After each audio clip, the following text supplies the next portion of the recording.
Hi, this is Steph with Belladonna Dyes, and today we're going to make a double fan fold.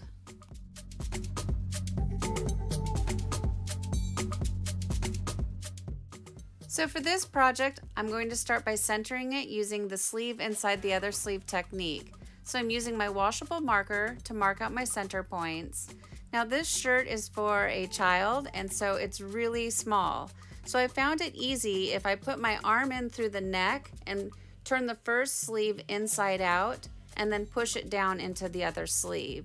Once I've done that, I line up all the seams in the arm and along the underarm and then along the shoulder. Once you get that done, find the marks that you made on your shirt and give them a little pinch and shake the shirt out, and then lay it flat down on the table. Smooth out the first side of it. So on this shirt, I'm smoothing out the back and then I fold the top of the shirt over top. Now I have the front of the shirt and the back of the shirt next to each other, and what that is going to do is create symmetry. Next, I'm going to mark out my pattern using a piece of kite string and my washable marker. Now, you can make your pattern as big as you want, as small as you want. You can start down at the bottom of the shirt, up at the top of the shirt, whatever you'd like to do. This is just how I'm making mine. And then I want to pleat along this line, making that line as straight as possible. And I'm making these pleats about 1 inch tall.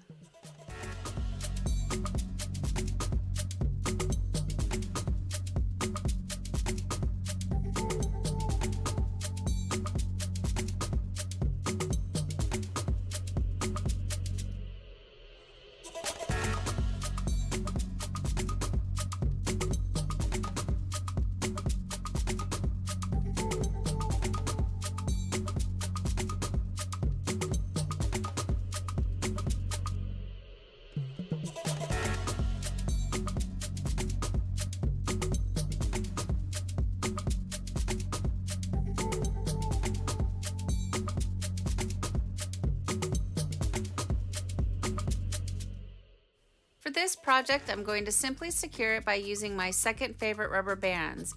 And I do have a link for them down below in the description box, along with everything else that I use for tie-dye, so make sure you check that out. And then as far as the sleeve goes, all I did was just pleat it up and incorporate it into the rest of the pattern. Now, if you don't like to use rubber bands, you could also use kite string, or you could even use sinew if you wanted to create white lines. But this is a simple basic ice dye, and so it doesn't need to be overly tight. So I just like to use rubber bands because I find them to be really quick and easy.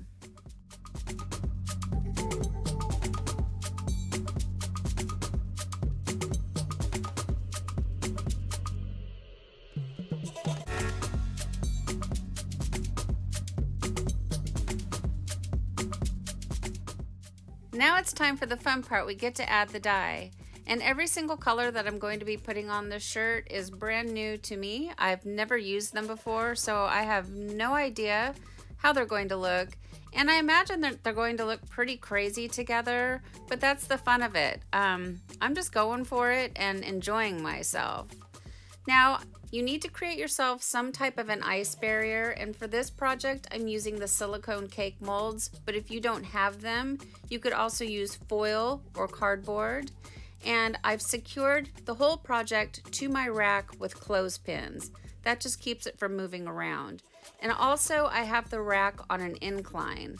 So this particular rack I found at Walmart in the kitchen organizing area, and it's adjustable.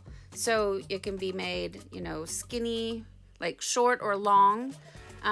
So what I did is I took off the extender part of it, and so I have the legs open on one side, and then I have it, so that's the incline, and then I have it down in the tote, and I've propped it up with an empty dye jar because I didn't want a really steep incline.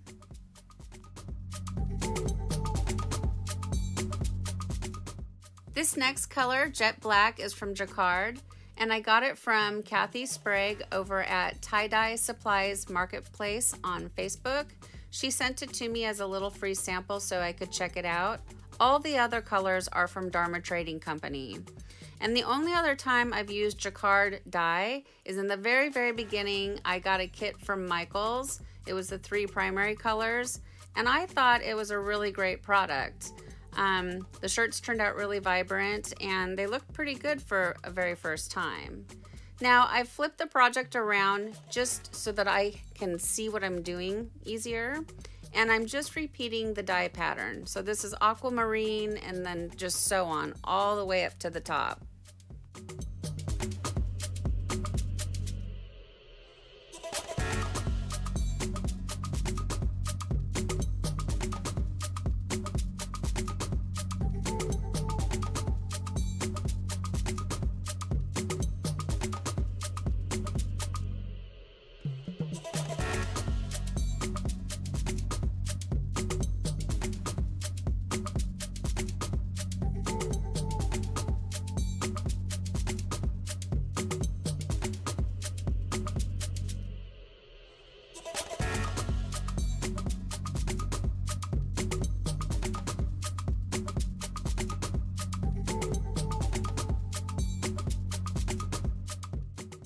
I'm adding the dye a little heavy-handed right up here because it's pretty thick.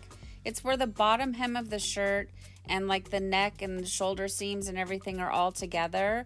So there's just a lot of fabric in those pleats. So I want to make sure I have enough dye so I get decent saturation.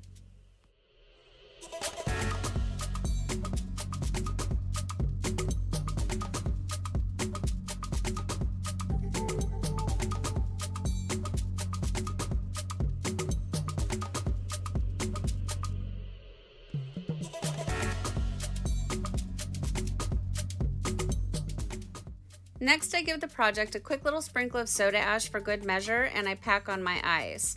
So after the first layer of ice melted, I came back and I checked it. There was still quite a bit of undissolved dye, so I decided to add a second layer of ice. And it's recommended that you batch for at least 24 hours after the ice melts.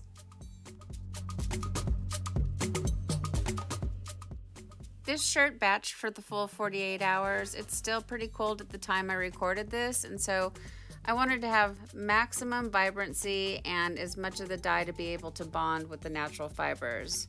So now it's time for the rinse out, and you want to start by using cold water to rinse away any soda ash that might still be reacting within the fabric, and then increase your water up to hot and rinse until the water runs pretty much clear. From here, I take it to the washing machine and I do however many hot water cycles it takes using Kirillon.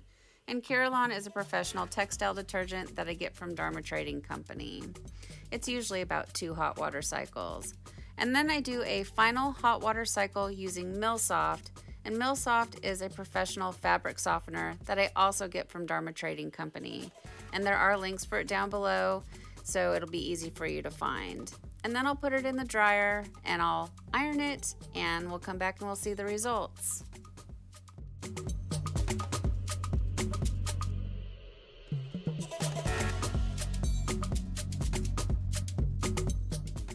Well, here it is, guys. Here's our double Fanfold Incline ice dye after it's been washed and dried. And this shirt is a trip. You know, these colors probably shouldn't necessarily go next to each other, but I kind of like it. It's like super funky. And I don't know 100% which color is which because, like I had mentioned, these are all new to me and I haven't swatched them out yet. And once I do a single color dye, I'll have a better idea. So all I can really do is backtrack on them.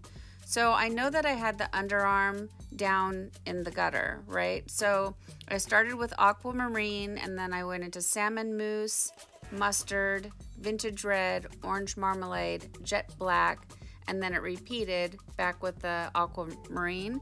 And that's the obvious, you know, turquoise-ish type color. The one thing that really stands out to me is that the jet black just kind of disappeared. There's a little bit up at the top at the collar, but then that's about it. And this is the cool pattern in the underarm. It makes like this pretty circle flower type thing.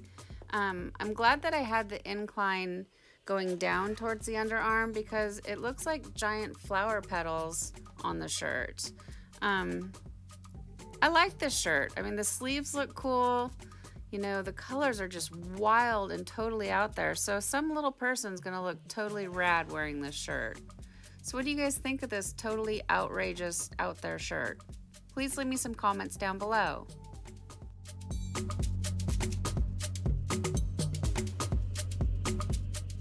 Thank you so much for watching. Please subscribe to my channel, leave a thumbs up and click the bell and set it to all. That way you get notified of future uploads. And remember, have fun tie-dyeing.